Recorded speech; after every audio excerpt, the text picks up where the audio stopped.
سلام، روزتون بخیر. امروز میخوام یک روش سریع و راحت دوخت پای لباس رو بگم که کارتون تو موقعی که عجله‌ای هست دیگه لازم نیست قسمت ماسوره رو پر کنین. دوستان برای رنگ‌های روشن رنگ سفید استفاده می‌کنیم و برای رنگ‌های تیره رنگ مشکی که من الان هم رنگ پارچه نخ کشید بالا رو انجام دادم و قسمت زیرین رو سفید کار کردم.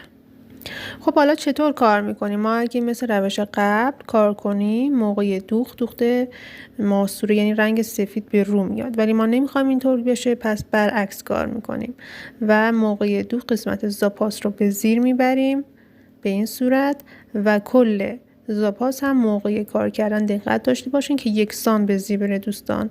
و بعد دوخت رو حالا هر جور مدلی که هست با فاصله از لبه دوخت میزنیم به این صورت که کار کنی دوخت رو رنگ پارچه هست و قسمت زیرین رنگ سفید هست که همینطور که میبینید.